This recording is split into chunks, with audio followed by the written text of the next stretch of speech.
Hi guys and gals, and welcome back to my channel. Today, boys and girls, we are doing a foundation review, and I have been on the hunt for a drugstore foundation for what seems like 6 months. Ever since I decided to go cruelty free, I had to get rid of my L'Oreal Infallible. After that, I just could not find a good drugstore foundation. So we are back with a foundation review today, and of course it's cruelty free. It is the, drumroll, Sleek Lifeproof foundation, and it looks like this. You get this in the shade LP01, which I understand is the lightest shade, obviously, because they literally resemble a ghost. And it is described as a medium to full coverage, sweat-proof and oil-free foundation. So I forgot to mention that this is £8.99. You can buy it from Superdrug. I'm expecting big things from this. I've heard some really good things about this, so I'm really hoping that it works and it's alright. I'll be giving a full review of what I thought of this, through it, putting it on my face, testing it with a brush and a beauty blender. So if you want to know how I thought about this new drugstore foundation, then make sure you keep on watching. You're very close right now. I'm closer. I'm gonna put on my Minnie Mouse ears because basically my other cat ears, my blue ones that normally I wear in these videos, are the ones I've managed to break in London. So now I've got my little Minnie Mouse ears. Like, they are adorable, I'm not gonna lie, and they did come from Disneyland. Firstly, I am going to prime my face, and to prime my face I'm using my Prime RPS primer water. By the way, everything in this video is cruelty free. This is £2 and it smells like rose. I think it's like a rose water kind of thing. It preps skin for makeup application.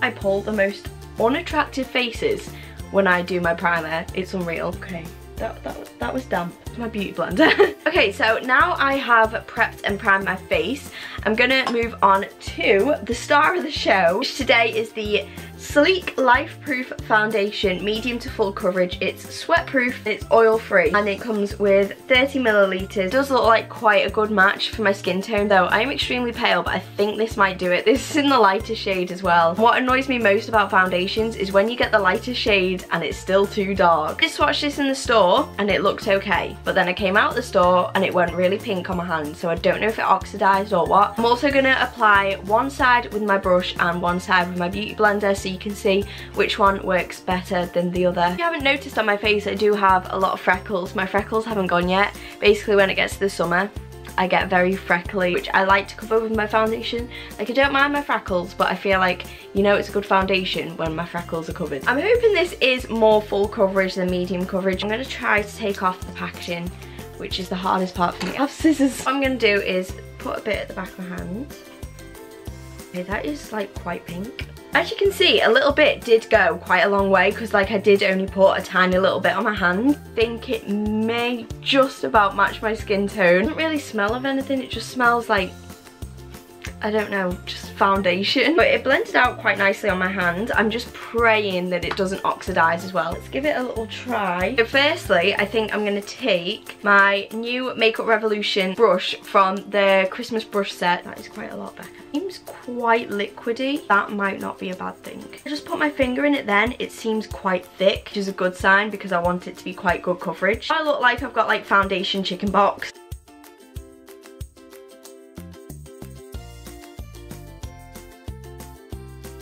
My studio lights, that looks like quite nice coverage. It does remind me a little tiny bit of my Body Shop foundation. Oh, I have a spot there. But you can definitely see the difference. That side is more red than that side. It isn't full coverage. There is no way that is full coverage. I think for the price it's literally only £8.99. Let's see how well it applies with my Beauty Blender Real Technique sponge. Now this is a brand new sponge, actually relatable, brighter than my future. And the other side in with my Beauty Blender and see how well it compares to the brush side. Okay, so first off, it definitely blended a lot quicker with the Beauty Blender. I feel like this side has more coverage than this side, so I think that the brush is a winner, but I do like the Beauty Blender. Still quite nice coverage with the sponge. I don't know if you can tell that there is definitely a difference. I think I would use a beauty blender more for this foundation, only because I really don't like using brushes for foundations. I actually really do like the coverage of this, to be honest, and the foundation doesn't seem too heavy either. Now I'm gonna powder my face. Because my LA Girl powder is literally over the other end of the room and I can't be bothered to get up off my comfy bed and move, I'm gonna go back to one of the old favorites of mine, and I'm going to use my MUA translucent pressed powder. I did use this in my full face of cheapest makeup, so if you want to watch that video, I'll leave it in the cards up here. I think this was something silly like £1, £2, something like that. And it's actually okay, it's not a bad powder. I don't know if it matches my neck though, the powder. It still feels really nice on my face, which is a bonus. So now I'm gonna contour and bronze up my face because I am pale, so if I don't contour and bronze my face, then I just continue to look white all around. For contour and bronzer, I'm gonna be using my Makeup Revolution Iconic Lights and Contour Pro palette. I'm really liking this at the moment. Like, I went through a stage of not using it that much, but again, I seem to have gravitated towards this. I use this shade here. Now I'm just going to bronze up my face. I'm using another one of those Makeup Revolution brushes. For bronzer, I'm going to use this shade down here, right at the bottom.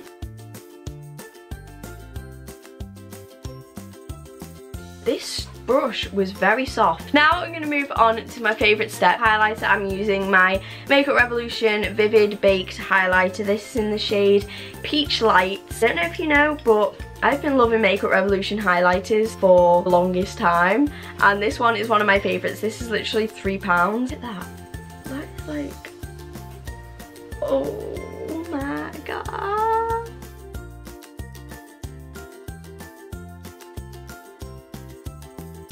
And now, to finish off, I'm going to move on to lips, and for lips I'm using this one by Colourpop. It's in the shade Love Bug.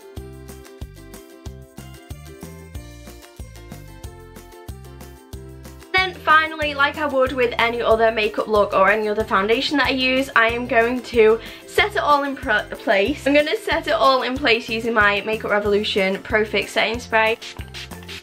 So now that my makeup is all set in place, I'm going to give you a overall review on the new Sleek foundation. My glasses are steaming up. This is not the time. Overall, I did like this foundation. It does describe itself as a medium to full coverage. However, I would definitely say it is more of a medium coverage than a full coverage. As you may be able to see, although you can't really see that many flaws, like there is a spot there. Definitely not full coverage. It matched my neck quite well. It doesn't feel too heavy on my face either. It feels really nice and comfortable. I feel like this is more of an everyday foundation. I probably wouldn't wear this on a night out, as I'd want something a little bit more full coverage, but I think for an everyday foundation and for the price, honestly, I'm pretty impressed with this. Overall, I think it looked better with a brush rather than the beauty blender, but I feel like I'll end up using it with a beauty blender more because I feel more comfortable using a beauty blender. By no means am I saying it looked awful with a beauty blender, because it didn't. I just think you got a bit more coverage out of it with a brush. This could probably be quite buildable as well. I didn't really want to build it too much because I was worried if it was too much of a dark colour for me. However, next time I probably will build it more. It is creasing a little bit around my smile lines here, but honestly I get that with pretty much every foundation, so it's not a big deal to me. My foundation normally creases around here and a little bit around my nose area here. Also, I think the colour matched me quite well as well, which is a little bit of a miracle because normally even the palest shade is way too dark for me. Well done, Sleek, for releasing shades that pretty much fit every skin tone. I know they have, I think it's maybe 24 shades for this. I'll leave the link to this foundation in the description bar below if you are interested in buying it. Overall, would I recommend this product? I would give it a massive thumbs up. Yes, I would. Also, it's cruelty free. But yeah, altogether, I will definitely be using this again. I was pretty impressed with the results. So I really hope you did enjoy this video. If you did, as always, feel free to smash it a big, massive thumbs up. I'm also on the road to 2,000 subscribers, so it would make me very, very, very, very happier than I already am if you were to hit that subscribe button up there. Also, make sure you do tap the bell down below so you are notified every single time I post a new video. Once again, thank you so incredibly much for watching. I really hope you did enjoy this video, and I'll see you on my next video. Bye!